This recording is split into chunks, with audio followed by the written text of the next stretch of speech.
All of the democracies in the world have played some role in the erasure of Taiwan. We have the power to make Taiwan less visible, but we also have the power to acknowledge it as well. Hey, it's Emily Waiwu. Today, we speak with journalist Chris Horton on his new book on Taiwanese history and politics, and with a message for democracies worldwide. This is Cover to Cover.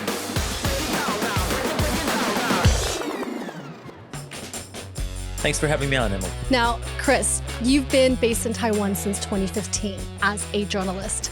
You lived in China for 13 years and 2 years in Hong Kong. You've just published the book in July 2025, Ghost Nation, the story of Taiwan and its struggle for survival. In the book, you talk about the different sites in Taiwan where crimes have been committed. Right. Killings, unsolved murders, assassinations that took place on U.S soil. Right. The discovery of letters written by political prisoners before their execution. These are things that Taiwan is still dealing with today. But then there's the colorful characters that you wrote about, their acts of courage or their testimonials. This bookstore is an independent bookstore that is a hub for activism and political participation and NGOs. And this area that we're in used to be a detention center. Coming here today, what did you think? What did you see?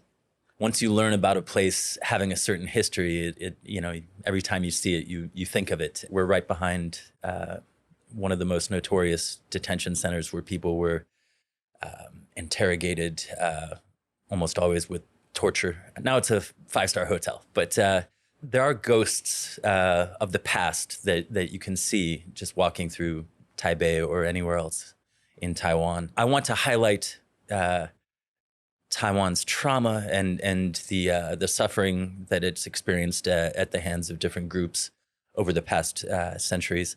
But also I wanted to highlight the hope and the determination of the Taiwanese people, the intergenerational struggle that really started when the Qing had loose control over Taiwan in the 19th century. It's important to understand the pain, but also to look forward with hope. And that's what I think the Taiwanese people have been very good at.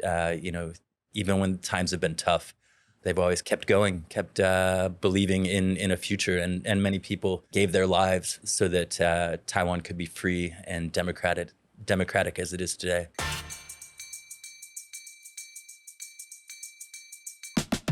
In here, you've covered 500 years of Taiwanese history, from the indigenous peoples to the different foreign powers that have come through Taiwan and its modern history, its struggle against white terror, and looking at the way forward. So you open the book with a scene in 2016. President Tsai Ing-wen makes a public apology to the indigenous peoples for 4 centuries of colonization. I wanted to use a more recent event to highlight the original people of Taiwan, the indigenous people of Taiwan. A big part of China's claim is that Taiwan has always been part of China. But the thing is, until 400 years ago, you didn't really have many Chinese people here.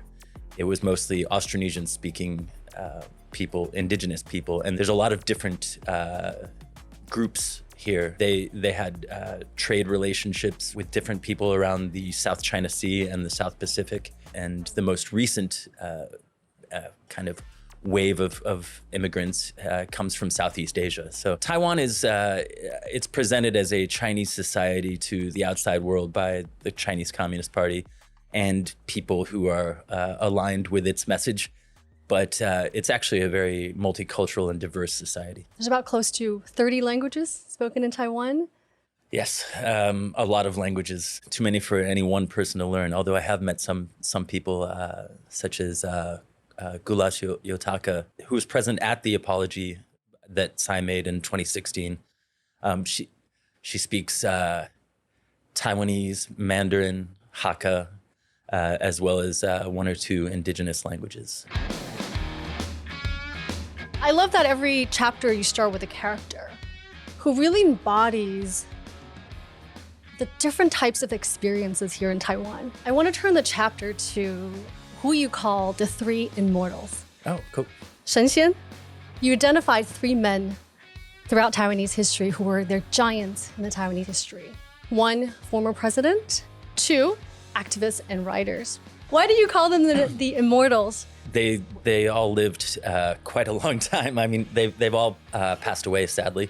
So it's former President Lee Teng-hui, former presidential candidate Peng Ming-min, and activist and author Su Beng, or Su Ming, as his Mandarin name is known. The contributions that these three men made to Taiwan's history, or to Taiwan's future, actually, and present, are immense. I would say the Taiwanese people are the parents of this democracy, but Lee Teng-hui, I would argue, delivered the baby. And Peng Ming-min, he ran against Lee Teng-hui in 1996 as president. Which was the first direct presidential election, yeah. And Su Ming was an advisor to Tsai Ing-wen when he passed just a few years ago. They were all born between 1910s and 1920s. Right. They grew up speaking Japanese and Taiwanese first, and then later on Mandarin when it was brought here in the 40s. They all went to school in Japan. I think it's very important to understand the Japanese influence and the impact of Japanese rule on Taiwan. Mm-hmm. Taiwanese people are not Japanese, but their culture and their society has been. It's been very much shaped by Japan. Japan was the first outside force to really unify all of Taiwan under one administrative rule. Mm-hmm. And that required 20 years of wars, basically, against indigenous Taiwanese in the mountains. There was suffering, and it was colonialism. But at the end of it, there were some things that the Japanese brought that really shaped Taiwan. So education, mm-hmm. Infrastructure, mm-hmm. Things like that, transportation. The three Immortals, in Mandarin, the term 神仙, it invokes this image of a very old, wise man. Because a wispy beard. Very long wispy beard, white beard that drags to the floor. And you might spot them in the mountains because they're a bit mythical, right? Mm. And so when you met them, you met two of them. I interviewed Lee Teng-hui in, I think, 2017, 2018. May 2018. Thank you. And also Su Beng right around that time. Peng Ming-min, of course, also a giant figure. Men with wisdom, these 神仙. What wisdom did they impart on you? What was your takeaway message? The lesson from all three of them is to never give up.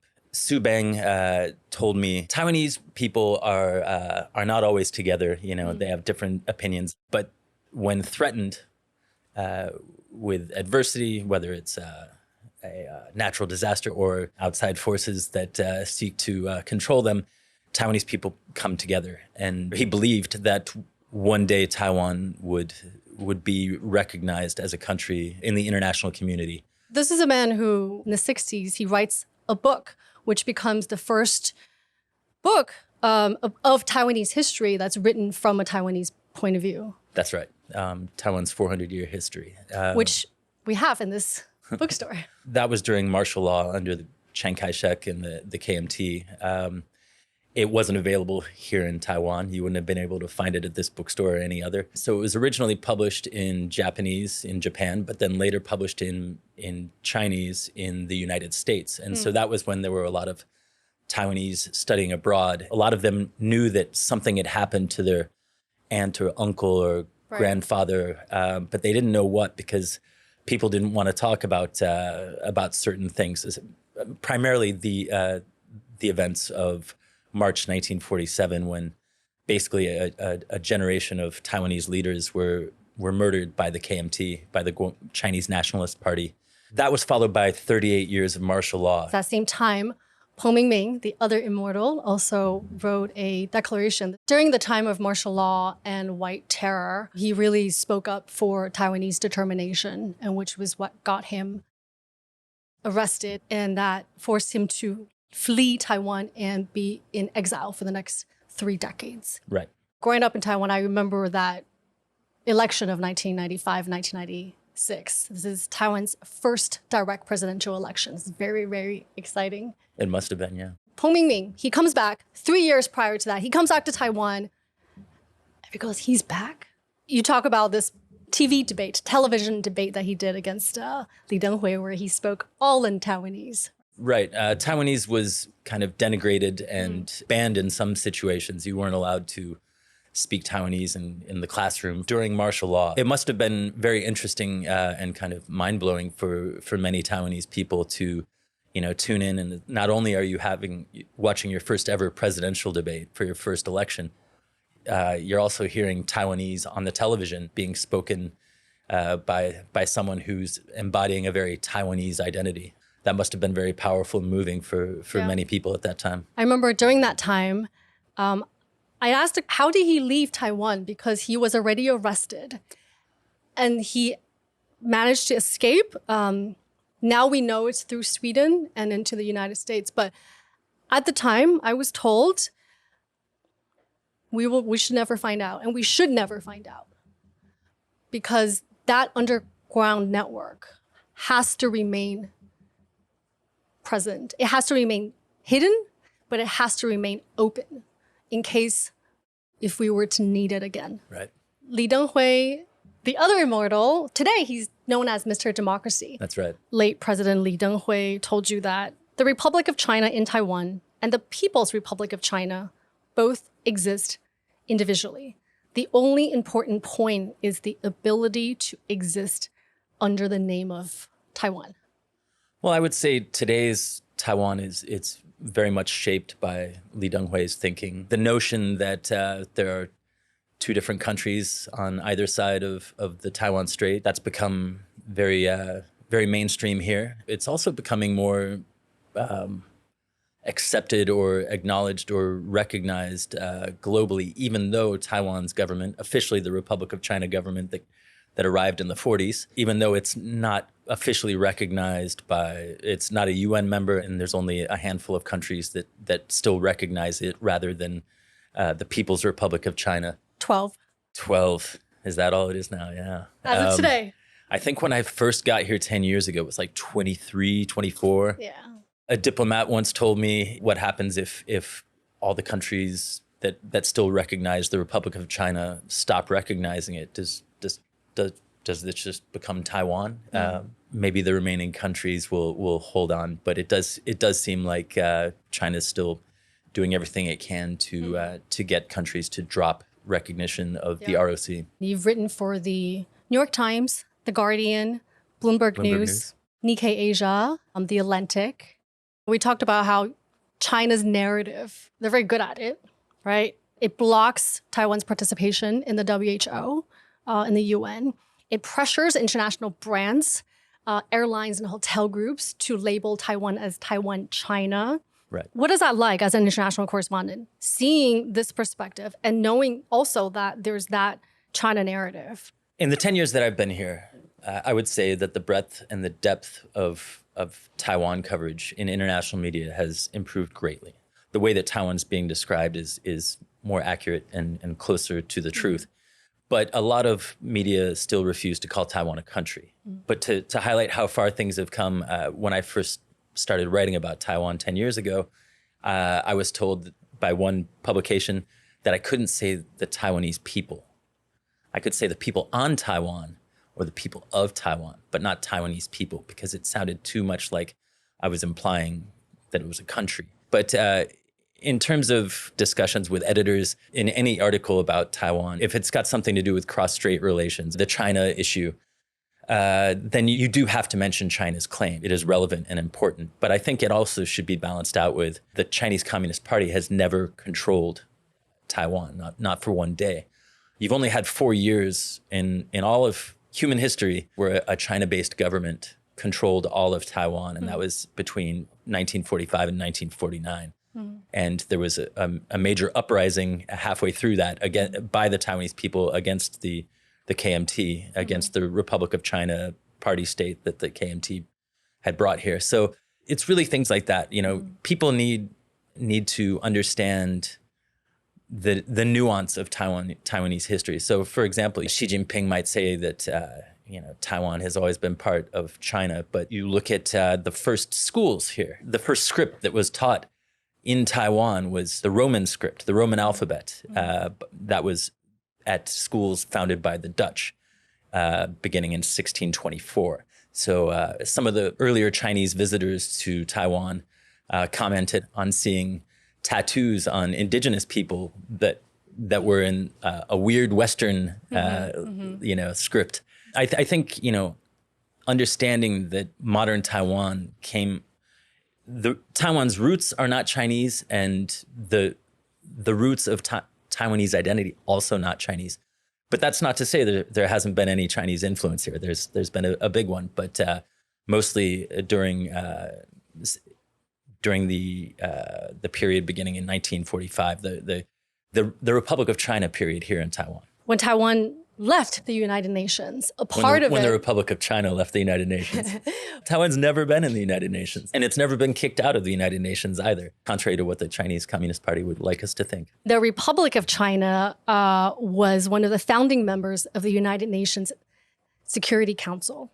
It's important to understand how Taiwan got into its current tricky diplomatic situation. Here, you can call Taiwan a country. It's not a problem. Elsewhere in the world, China's watching people's language very carefully. Yep. They'll start a fight in Fiji over a birthday cake that has an ROC flag on it. If they need to. Chinese diplomats are notorious for zero tolerance of any recognition of the Republic of China or of Taiwanese sovereignty or autonomy. So China has been expanding its military.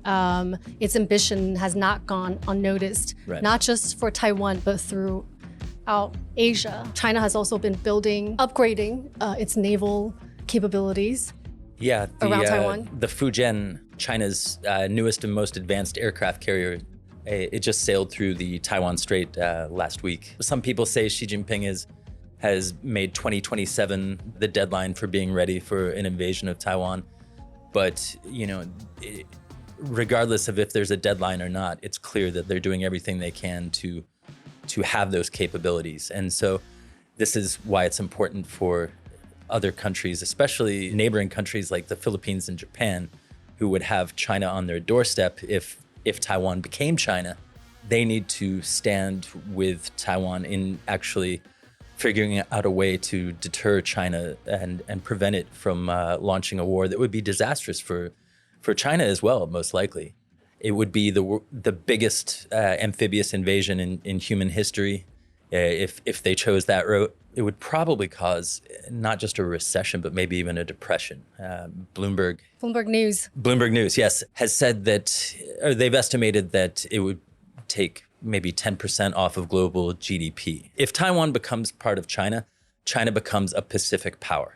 And that has ramifications not for Japan and the Philippines, but also for the American presence in Asia, and also just for countries around Asia. Depending on how it happens, or if it happens, they're going to look at the U.S. as maybe past its prime, and that they're going to have to come to some sort of accommodation with Beijing, which will have a lot more leverage than it did before. It would fundamentally reshape the regional security order and also just the global order as we know it today. In this bookstore, in September, they observed something called the Crossing the Democracy Dateline. It means that from that point on, from September 2025 on, Taiwan has now spent more days in full democracy than under martial law. That's great. And this is the result of a lot of the people that you've talked about in here who've made tremendous sacrifices, who some today still don't have answers to what happened to their family. But you also talk about a new generation of politicians and activists. I was lucky enough to speak with former President Tsai Ing-wen just a few months after she stepped down as president in 2024. And also I spoke with the current Deputy Secretary General of the National Security Council here, Lin Feifan, who was also a leader of the Sunflower Student Protest Movement of 2014. I think he went to his first protest when he was 6. It's a very strange feeling to be asked by friends abroad or When are they going to invade? yes. Yeah, I mean, I get that when I go back to the U.S. So when's the invasion? You know, and it's kind of, well, first of all, I don't know what Xi Jinping's plans are for Taiwan. I mean, I can guess, but I have no idea like how to respond to that. But also, it is a bit jarring, and it's not even my country. I can imagine as a Taiwanese being asked that question, especially Taiwanese people abroad. It must get a bit annoying. I think it's very conflicting because you're being asked, is your country going to be attacked? Why should the world stand by you? It's a very having to justify your existence. Yeah. And the thing is, you do exist. Taiwan's not trying to change anything. No one's really talking about Taiwanese independence. It is functionally independent. And while it has kind of a slightly misleading name in the Republic of China, that's just the government. It has a fully functioning democracy, a military, its own currency, its own borders. Yeah. And it's not looking to take anything from anyone, just wants to keep what it already has and fought quite hard for. You also have a message here for the democracies of the world. There's a passage I would like you to read. It is not the CCP that has erased Taiwan. It is us, the liberal democracies, the developed economies, the supposed friends of Taiwan. Yeah, that we've done that. The amazing trick that that Beijing has pulled off is getting the rest of the world to do this erasure of Taiwan on its behalf. And Chinese Communist Party is very good at playing divide and conquer, Right. and using its massive market to as leverage against companies or governments. All of the democracies in the world have played some role in the erasure of Taiwan.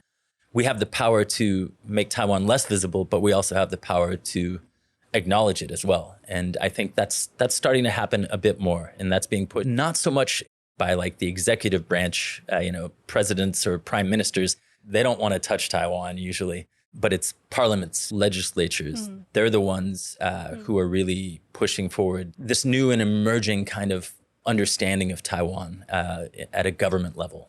We have ghosted Taiwan, and in doing so have lost a little of our own humanity, the connection that we should feel with all of our fellow inhabitants of this planet. But we have also kept a neighbor and valuable partner outside of our community.